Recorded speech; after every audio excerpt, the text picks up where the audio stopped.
कुछ लफ्ज ढूंढते हैं मेरे ख्यालों के काफिले, कुछ लफ्ज ढूंढते हैं मेरे ख्यालों के काफिले। मिल जाए इन्हें रूह तो आवाज भी मिले। ये जो बेतरतीब पन्नों सी बिखरी है जिंदगानी, आंधियां थमे तो शायद बने कहानी। आंधियां थमे तो शायद बने कहानी। बहुत अच्छे। तो थैंक यू। तो ऐसी ही एक कहानी की तलाश में आज आप सबके बीच आई हूँ। तलाश अपने अस्तित्व की, तलाश अपने वजूद की। तो उधार मांग लेती हूँ अपने होठों की हंसी, उधार मांग लेती हूँ अपने होठों की हंसी। माँ से, बाबूजी से, बच्चों से और इनसे। खुद से मुलाकात ही नहीं हुई शायद कई दिन से। याद दिलाती हूँ खुद को अक्सर, भूल जाती हूँ मगर फिर भी मैं हूँ, मैं भी हूँ शायद मैं भी हूँ, शायद मैं हूँ मगर खुद को देती नहीं दिखाई उस नेम प्लेट में जो खुद मैंने अपनी चौखट पे लगाई। वो प्यारी सी बगिया जो खुद अपने हाथों से सजाई, क्या बाबा के घर की तरह वो भी है पराई। मैं हूं मगर दिन भर की भाग दौड़ में खुद को नजर नहीं आती। थकती कहाँ हूं मैं, ऑफिस जो नहीं जाती। हर कोई आकर पूछता है कि आज है क्या बनाया। कोई ये नहीं पूछता कि माँ तुमने कुछ खाया। मैं हूं मगर आसमान में उड़ते उन परिंदों से बहुत दूर हो गई, जिन्हें उंगली पकड़कर चलना सिखाया। उन्हीं से मिलने को मजबूर हो गई, वो जो पंख लगा के आसमानों में उड़ गए।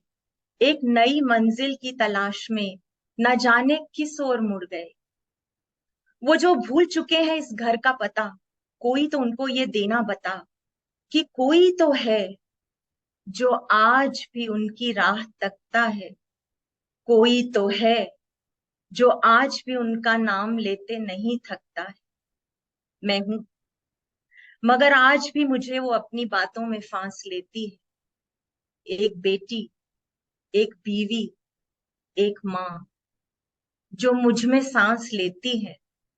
जिंदा है ये सभी मेरे दिल के किसी कोने में, मगर मैं हूं, मैं भी हूं, क्योंकि नाज है मुझे औरत होने में, नाज है मुझे औरत होने में। बहुत बहुत शुक्रिया।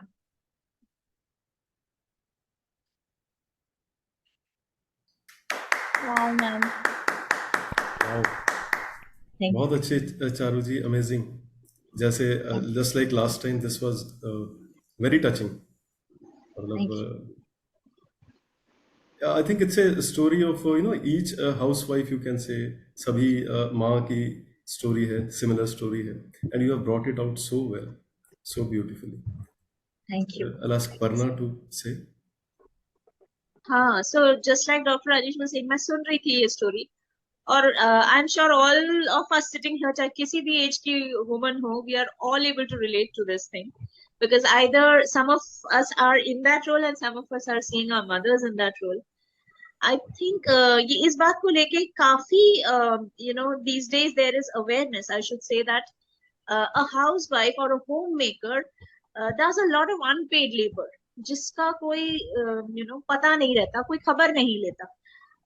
We have all at some point in the other, मैंने तो बहुत बारी सुना है मेरे पापा को बोलते हुए मेरी मम्मी को, तुम करती क्या हो, घर में बैठी करती क्या हो, दैट करती क्या हो थिंग. आज की डेट में मैंने अभी मेरे पापा को मैंने बता भी दिया है ये बात. एक दिन मैंने उनको बोला था कि अगर आपको जानना ही है कि मम्मी क्या करती हैं, तो आप एक दिन करिए वो सब जो वो करती है, तब आपको पता चलेगा कि जो काम वो करती है, ये बात नहीं है कि उसकी कोई कीमत नहीं है, बात ये है कि उसकी कीमत कोई लगा नहीं सकता.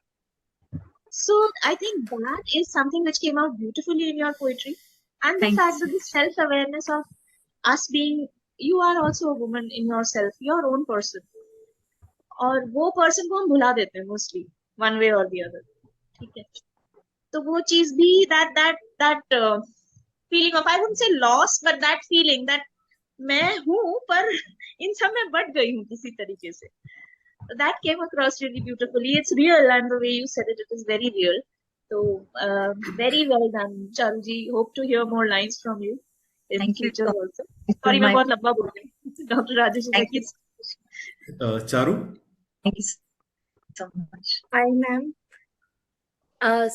मुझे आपका वो फर्स्ट वाले जो 2 लाइन आपने बोले थे, that is like so relatable, because वो एक्चुअली में ऐसा होता है that when you are going through something, you really want to put it down into words, but you are unable to do so. Until the time you do so, you are always restless.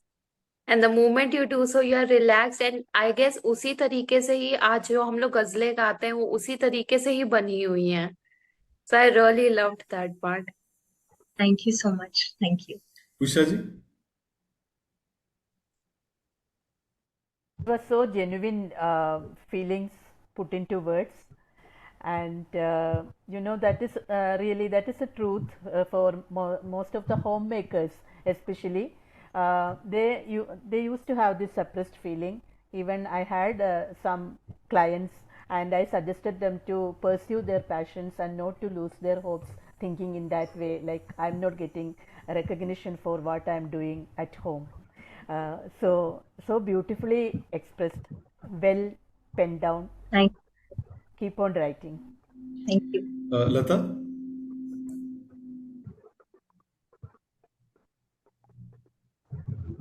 Charu जी, बहुत बहुत ज्यादा beautiful था, और आपने जितने दिल से लिखा है उतने दिल से हमें कनेक्ट हुआ. बहुत ज्यादा छुआ आपने, और मतलब एक एक, और जिस तरह से आप सुना रही थी, जितना फील करके सुना रहे थे, बार बार अपने आप से सवाल पूछ रहे थे, मैं हूँ, मतलब आप अपनी बीइंग अ वुमन, एक औरत होने की वजूद आप ढूंढ रहे हो उस पोएम में, क्योंकि हम एक्चुअली भूल जाते हैं. And I feel this is applicable for not just homemakers but also working women, because they are doing double shift. घर आके भी संभाल रहे हैं, उन्हीं से एक्सपेक्ट किया जाता है, और काम पे भी जा रहे हैं, तो सब कुछ ही वो कर रहे हैं. तो कहीं ना कहीं ये सारी भाग दौड़ में वो भूल जाती है कि उनको क्या चाहिए, उनको क्या पसंद है, और अगर वो ढूंढने लगती है, वो चीज करना चाहती है, तो उनको खुद में गिल्टी महसूस होता है कि मतलब ये सेल्फिश है, मतलब मुझे ये करना चाहिए या नहीं करना चाहिए. और अगर वो करती है, चाहे वो कोई भी हॉबी हो, तो बाकियों की भी आंखों में खटकता है, अच्छा मतलब दे फील कि अरे ये इतना कहाँ से टाइम मिल गया आपको. दिस हैपेंस, मतलब no matter how crude this sounds, but ये होता है क्योंकि हम बहुत ज्यादा टेकन फॉर ग्रांटेड ले लेते हैं. हमें बहुत आदत खराब हो जाती है हमारी, क्योंकि हमें सब कुछ करके मिल जाता है. तो वो सारी फीलिंग्स को बहुत ही ब्यूटीफुली आपने पोर्ट्रे किया. You pen down all of those things into words, into feelings very very beautifully, and we all connected and we all felt that. So congratulations on that. Thank you so much. Thank you so much, ऐसा Charu ji. Thank ऐसा you होता so है कई much. बार कि किसी की कही हुई बात की you are just a homemaker, मतलब कभी किसी को अपनी इंट्रोडक्शन दो तो पूछते हैं व्हाट आर यू डूइंग. तो earlier on I used to say कि I am just a homemaker. So that just a homemaker, I want to remove that just tag, that it's much more than the just thing. Even homemakers are doing a lot. It's not just a homemaker. It's much more than that. Yeah. Thank you so much. Thank you, Charu ji.